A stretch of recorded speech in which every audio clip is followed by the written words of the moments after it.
Hello, કેમ છો બધા? ચલો પાછા આવી ગયા કિચનમાં. અને આજે શું બનવાનું છે? તો મેં લઈ લીધું છે ટોફુને યુઝ કરીને કોઈ રેસીપી બનવાની હતી. અને ટોફુ બધાને ભાવતું નથી હોતું નોર્મલી. ઇટ્સ મોર હેલ્ધીયર આપણે પનીર કરતાં, પણ ટોફુનો ટેસ્ટ થોડો બધાને ગમે, ઘણાને ના ગમે એવો હોય છે.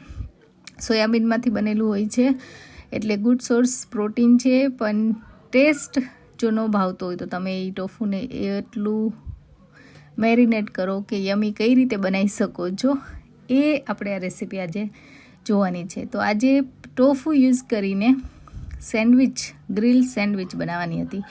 જે આપણે નોર્મલી ચટણીવાળી સેન્ડવિચ કે પટેટોવાળી બનાવતા હોય એનાથી કંઈક અલગ જ છે આજે. તો ચલો હું તમારી સાથે શેર કરીશ કે આપણે કઈ રીતે ટોફુને યુઝ કરીને સેન્ડવિચ બનાવીશું. તો ટોફુની આ મેં સ્લાઇસ કરી લીધી છે અને હું તમને બતાવું. તો આપણે છે ને ટોફુને થોડું મેરિનેટ કરીશું, ટેસ્ટી બનાવીશું. તો એના માટે મેં શેઝવાન ચટણી થોડી લઈ લીધી છે. સ્પાઇસી હોય છે એટલે તમારે એ પ્રમાણે યુઝ કરવાનું. જો સ્પાઇસી ના બધા ખાતા હોય તો પણ સેન્ડવિચમાં થોડું સ્પાઇસી હોય તો સારું લાગે. મેં ટમાટો પેસ્ટ થોડી લઈ લીધી છે. એનાથી થોડું માઇલ્ડ પણ થઈ જશે અને ટેસ્ટ પણ સરસ આવે છે. હવે આપણે આમાં થોડું બધા હર્બ્સ એડ કરવાના છે. અને મેં અહીંયા ઓરેગાનો લીધો છે, મિક્સ હર્બ્સ લીધા છે અને થોડા મેં ચીલી ફ્લેક્સ પણ એડ કર્યા છે. તો હર્બ્સ તમારી ચોઈસ પ્રમાણે તમે ગમે તે લઈ શકો છો, પણ મેં અહીંયા આ બે લીધા છે. તો આપણે કાઇન્ડ ઓફ ઇટાલિયન સિઝનિંગ એવું પણ કહેતા હોય છે ઘણા. તો એ તમારી પાસે હોય તો તમે એ પણ યુઝ કરી શકો છો. તો આ રીતે આપણે બધું સરસ સિઝનિંગ કરીશું અને બધું સરસ રીતે મિક્સ કરીશું, એટલે થીક પેસ્ટ જેવું. મેં થોડું પેપ્રિકા અથવા તો કેન પેપર તમારી પાસે જે પણ હોય એ એડ કરી શકો છો. ના હોય તો લાલ મરચું પણ એડ કરી શકો છો. તો આ રીતે બધું આપણે સરસ રીતે મિક્સ કરીશું. અને આ પેસ્ટ જે બની છે એમાં આપણે ટોફુને મેરિનેટ કરશું એટલે મીન્સ હું રહેવા નહીં દઉં 1-2 કલાક કે એવું કાંઈ. હું તરત જ ડીપ કરીને, અને મેં થોડો પાસ્તા સોસ નાખ્યો છે કન્સિસ્ટન્સીને સરસ રીતે કરવા માટે, પણ તમે અવોઇડ પણ કરી શકો છો. અને તમારી પાસે પાસ્તા સોસ ન હોય તો તમે થોડો કેચઅપ પણ એડ કરી શકો છો. તો હવે આપણે ટોફુની જે સ્લાઇસ બનાવી છે એને આવી રીતે ઉપર નીચે બે બાજુથી જે આપણે સોસ બનાવ્યા એમાં આવી રીતે ડીપ કરી દઈશું. અને ડીપ કરીને પછી આપણે એને ગ્રીલ કરીશું. તો મારી પાસે ગ્રીલ પેન છે, તમારી પાસે ના હોય તો નોર્મલ પેનમાં પણ કરી શકો છો, ઢોસાના તવામાં અથવા તો એર ફ્રાયરમાં પણ કરી શકો છો. એટલે તમારી પાસે ઓવન હોય તો ઓવનમાં પણ કરી શકો છો. તો મેં ખાલી ગ્રીલ પેનમાં બધા મૂકી દીધા છે. આવી રીતે ડીપ કરતી જઈશ અને હું એમાં મૂકતી જઈશ. તો આ રીતે આપણે ટોફુને કોઈ પણ મેરિનેટ કરીએ અથવા તો કોઈ બીન્સ સાથે કે એવી રીતે અલગ અલગ રેસીપી તમે ટ્રાય કરશો ને તો તમને ટોફુ એટલું ટેસ્ટી લાગશે અને બધા જ જમી પણ લેશે. તો આ રીતે મેં ગ્રીલ પેનમાં ગોઠવી દીધું. એમાં મેં થોડું ઓઇલ એડ કર્યું છે, બટર અથવા તો તમે ગમે તે પણ લઈ શકો શેકવા માટે. અને આપણે ધીમા તાપે એને શેકીશું કે ગ્રીલ થવા દઈશું. તો આ રીતે આપણે એને ગ્રીલ કરીશું. એર ફ્રાયરમાં તો કરો તો પણ સરસ રીતે થાય છે, પણ આવું ગ્રીલ કરેલું ટોફુ બધાને વધારે ભાવતું હોય છે એટલા માટે. હવે બીજી બાજુ હું બનાવવાની હતી ચીઝી ગાર્લિક બ્રેડ અથવા પુલ અપાર્ટ બ્રેડ. તો આવી બધી છે ને મોટી ફ્રેશ બ્રેડ બધા સુપર મોલમાં મળતી જ હોય છે. આજે મારી પાસે છે એ જેલેપીનો ચેડાર બ્રેડ, એવી લાઈક નોર્મલ ડોવાળી બ્રેડ છે.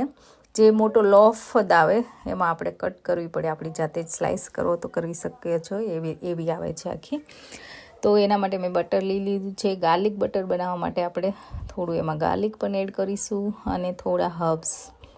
અગેન હું નોર્મલી પાર્સલી યુઝ કરતી હોઉં છું, પણ આજે હું મિક્સ હર્બ્સ અને ઓરેગાનો યુઝ કરીશ. તો એ ડિપેન્ડ્સ, તમારી પાસે જે અવેલેબલ હોય તમે યુઝ કરી શકો છો. થોડા મેં ચીલી ફ્લેક્સ પણ લઈ લીધા છે.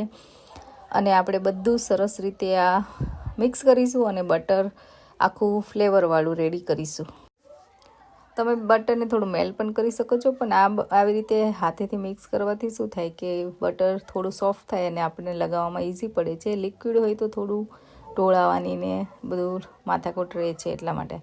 હવે આપણે બ્રેડને શું કરીશું, આવી રીતે સ્લાઇસ કરીશું અને પછી ઊભા પણ કાપા કરીશું, એટલે કાઇન્ડ ઓફ પીસ તમે આમ કાઢો તો પીસ તમને લઈ શકો ખાવા માટે.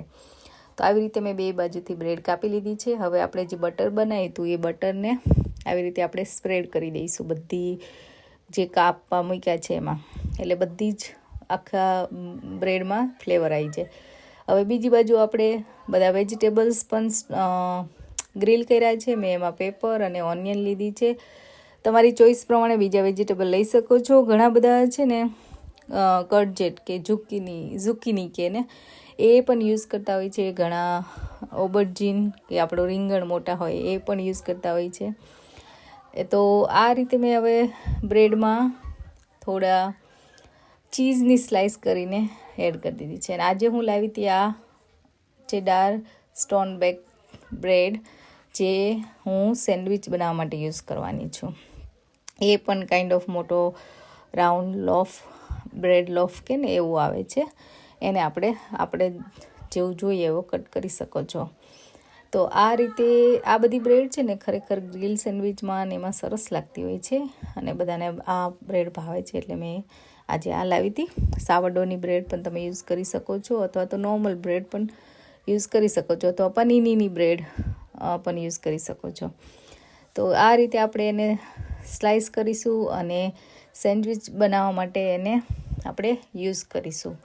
તો તમારે જેવી થિકનેસ જોવે એવી થિકનેસથી બ્રેડ સ્લાઇસ કરવાની છે અને વચ્ચેથી આવી રીતે કટ કરશો તો બધી બ્રેડ એક સરખી મળશે ને પછી નાની નાની થતી જશે.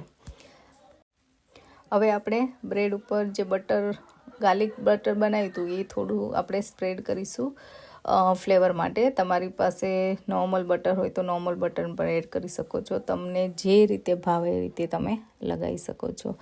તો આપણે એક બાજુ આ ગાર્લિક બટર લગાવીશું ફ્લેવર આવે એટલા માટે, અને બીજી બાજુ નોર્મલ બટર લઈને પણ શેકીશું. તો હવે બધા જ વેજીટેબલ્સ, ટોફુ ને બધું સરસ ગ્રીલ થઈ ગયું છે. તો એને એક બાજુ કાઢી લઈશું. હવે બ્રેડ એ જ પેનમાં આપણે ધીમા તાપે પાછી ગ્રીલ કરીશું. તમે સેન્ડવિચ મેકરમાં પણ ગ્રીલ અથવા ગ્રીલ હોય તમારી પાસે તો એમાં પણ કરી શકો છો, અને તમારી ચોઈસ પ્રમાણે. તો આજે મેં આમાં જ ગ્રીલ કરી છે. એકદમ ધીમા તાપે આપણે થવા દઈશું. અને જો બીજી બાજુ આપણી ગાર્લિક ચીઝી બ્રેડ જે બનાવી હતી એ સરસ થઈ ગઈ છે રેડી.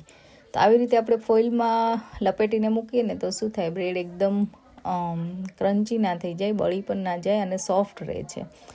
તો આ રીતે એકદમ સરસ બધા પીસ છૂટા પડી જાય અને તમે જ્યારે જમો ત્યારે એકદમ બધા લઈને ખાઈ શકે. તો આ બાજુ આપણી બ્રેડ પણ સરસ ગ્રીલ થઈ ગઈ છે, તમે જોઈ શકો છો. હવે આપણે સેન્ડવિચ એસેમ્બલ કરીશું. તો એમાં છોકરાઓ માટે ચીઝ થોડી મૂકીશ. ચીઝ તમે અવોઇડ પણ કરી શકો છો, તમારી ચોઈસ પ્રમાણે લઈ પણ શકો છો. અને આપણે છે ને એક બાજુ હવે થોડો પેસ્ટો આપણે એડ કરીશું, અથવા તો તમે ગ્રીન ચટણી પણ એડ કરી શકો છો, અથવા તો નોર્મલ કોઈ મેયોનીઝ ને એ મિક્સ શેઝવાન ચટણી સાથે મિક્સ કરીને બનાવી શકો છો. એટલે સોસ તમારી ચોઈસ પ્રમાણે તમે લઈ શકો છો. હવે જે આપણે ટોફુ બનાવ્યું હતું એ ટોફુ મૂકીશું અને બધા ગ્રીલ્ડ વેજીટેબલ્સ પણ એડ કરીશું. તો લિમિટ તમારા ઉપર છે કયા વેજીટેબલ્સ યુઝ કરવા. તમને જે ભાવતા હોય એ બધા તમે યુઝ કરી શકો છો. ટમાટો પણ તમે યુઝ કરી શકો છો. સ્નેહને ટમાટો ભાવતો નથી એટલે હું એની ટમાટો વગર બનાવીશ, પણ અમારા બધામાં હું ચેરી ટમાટો એડ કરીશ. તો આ રીતે આપણે સેન્ડવિચને એસેમ્બલ કરીશું. મારી પાસે એક ગ્રીન સલાડ પણ છે મિક્સ લીફવાળું, તો મેં યુઝ કર્યું છે. તમારી પાસે કાંઈ ન હોય તો સ્પિનચ પણ તમે એડ કરી શકો, અથવા લેટસ પણ એડ કરી શકો છો. એટલે તમારી ચોઈસ પ્રમાણે તમે ગ્રીન લીફી વેજી લઈ શકો છો. તો આ બધા જ વેજીટેબલ આવી રીતે ગોઠવી લઈશું સરસ રીતે આપણે દબાવીને, અને સેન્ડવિચને પેક કરીશું. તો આ એક બાજુ મેં પેસ્ટો લગાવ્યો છે, એની ફ્લેવર પણ સરસ આવે છે. એટલા માટે તમે ગ્રીન ચટણી હોય તો પણ એડ કરી શકો છો, અને એનો પણ ટેસ્ટ સરસ આવે છે. અને આવી રીતે આપણે બધું સરસ રીતે સેન્ડવિચમાં ભેગું કરીને બંધ કરી દઈશું. એટલે આ રીતે સેન્ડવિચ થઈ જશે. રેડી. તો હવે આપણે બીજી બધી સેન્ડવિચ આવી રીતે બનાવી લઈશું. તો આ રીતે બનાવેલી સેન્ડવિચ ખરેખર સરસ લાગતી હોય છે. તમે પનીર પણ યુઝ કરી શકો છો, અથવા તો કોઈ વેજી ટિક્કી હોય તો પણ યુઝ કરી શકો છો. એટલે એનું ફિલિંગ તમે તમારી ચોઈસ પ્રમાણે કોઈ પણ બનાવીને યુઝ કરી શકો છો. તો તમે જોઈ શકો છો કેટલી સરસ સેન્ડવિચ થઈ ગઈ છે રેડી. ખરેખર યમી લાગે છે. તમે ટ્રાય કરજો અને મને જણાવજો કેવી લાગી સેન્ડવિચ આજે તને. સરસ લાગી. જાતને Yummy. ટોફુનો ટેસ્ટ આવ્યો? No. મજા આવી? તમને? મને ભાઈ ગ્રીલ કર્યું, શું કર્યું? ગ્રીલ કર્યું બધું, બધા વેજીસ, ટોફુ, બ્રેડ, મજા આવી. મજા આવી. અને આજે છે આ ચીઝી ગાર્લિક બ્રેડ અને હે ને, તો ફ્રાઈડે ડિનર. ચલો બધા જમવા.